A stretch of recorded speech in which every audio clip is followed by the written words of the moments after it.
देखें जब सखियां उनकी राधा स्नान करवे के लाने जा रही है, वो कुछ सखियां गई हैं तो भी बता रही है, कह रही ऐसो भाव है हमारे संगे, कह रही छेके जमुने की तीर कन्हैया मोए, बोली हम तो गए थे कल नहावे, राम दिलो बेन ते सपरन गए थे, सो ऐसो परेशान करो है उनने सुना रही। हरी छेके जमुने की तीर कन्हैया मोए, छेके जमुने की तीर, छेके जमुने के तीर कन्हैया मोए, छेके जमुने की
उन्ने परेशान करो तो राम दिलो हमें जब हम सपरन गए थे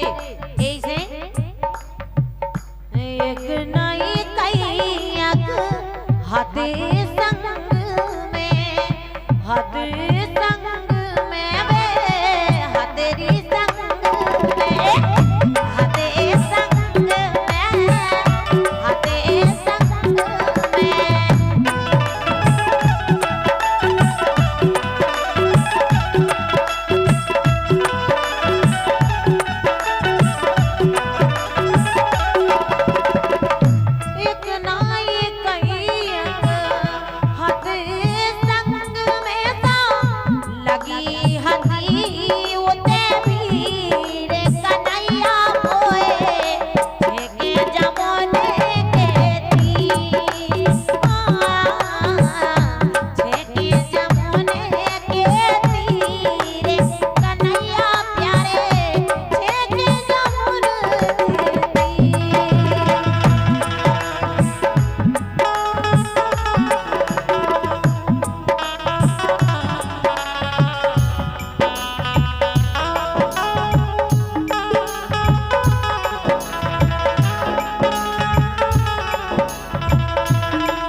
बोली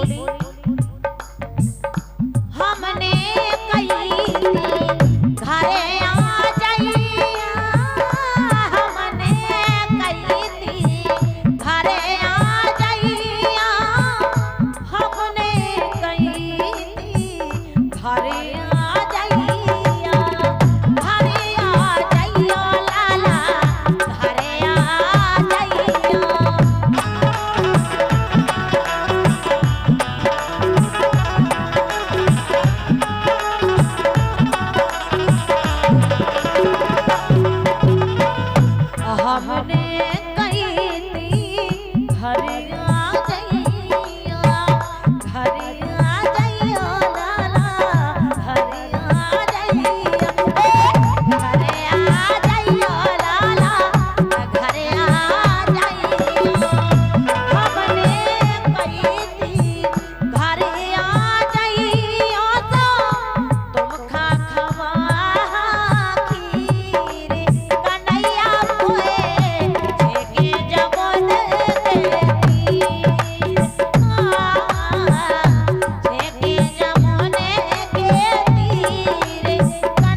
अखिया चुरा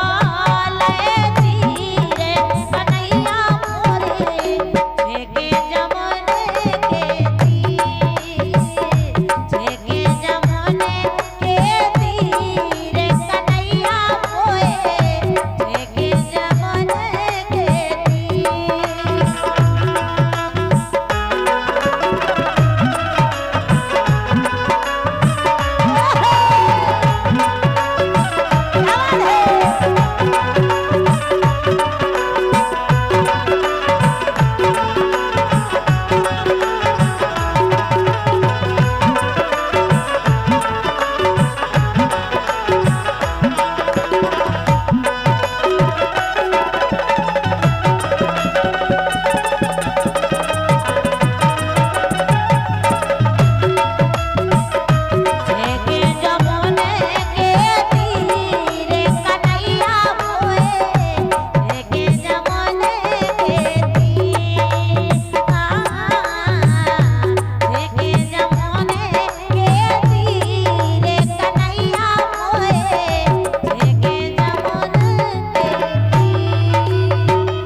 राधा उनकी सखियां बहुत परेशान है उन्हें भगवान कान्हा से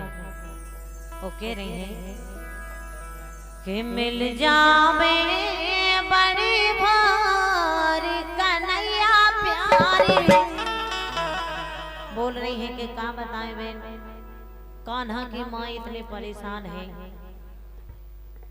सो मिल जावे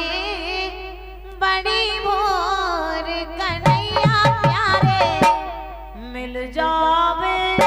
बड़ी भोर मिल जावे बड़ी भोर कन्हैया प्यारे मिल जावे बड़ी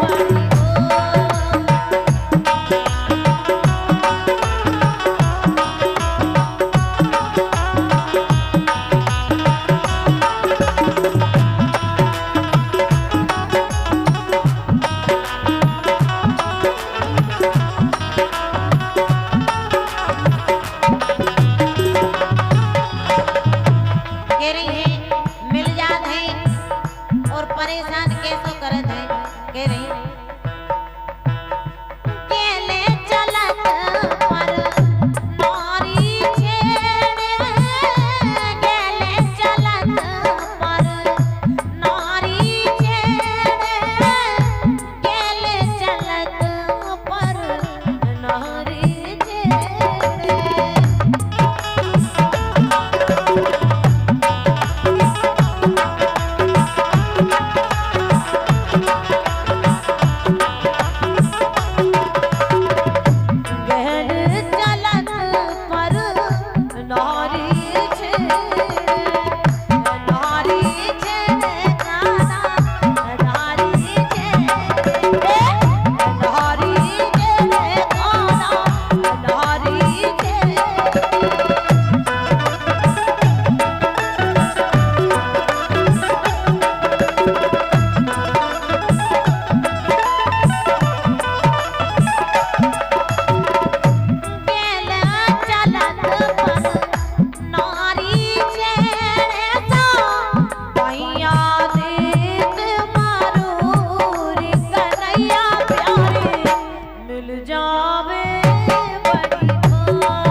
परेशान करत हैं। बोली मुश्किल अब तो कड़वा होगा, मुश्किल अब तो कड़वा होगा, मुश्किल अब तो कड़वा होगा, मुश्किल अब तो भैया कड़वा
राधा उनकी सखियां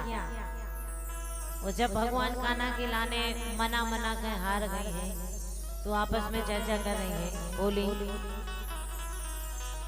ये मैं तो समझा हार गई श्याम का सखी, मैं तो समझा हारी श्याम का सखी, ये मैं तो समझा हारी श्याम का सखी।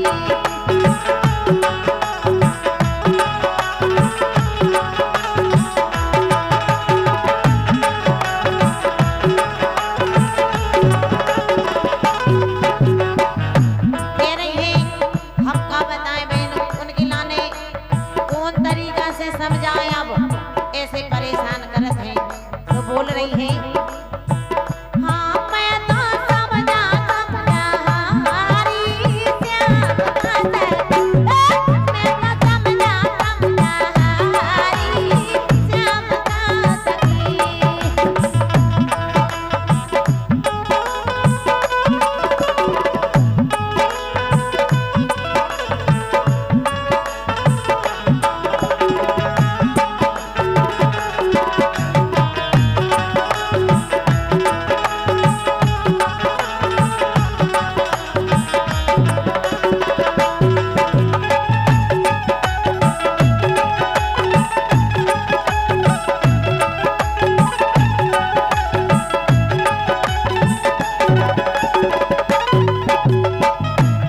रही काल मोए मुन सारे मिल गए, काल मोए मुन सारे मिल गए।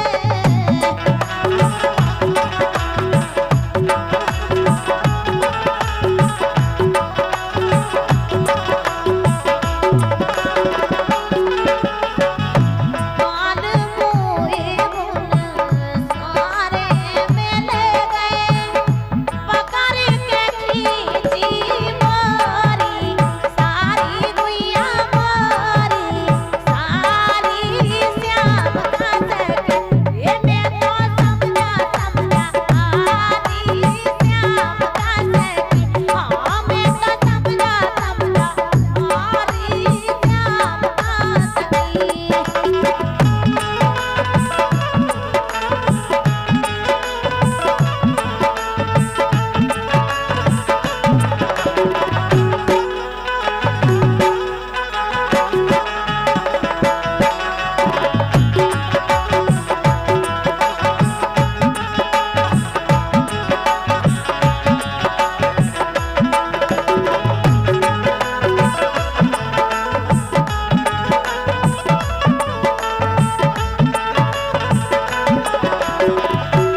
सखियां चर्चा कर रही हैं आपस में। जब दही बेचवे के लाने जा रही हैं तो चली जा रही हैं और चर्चा करत जा रही हैं। बोली ये बेने मोए आखेरी लाला की चाल, बेने मोए आखेरी लाला की चाल, बेने मोए आखेरी लाला की चाल।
बेचारी सखियां और कह रही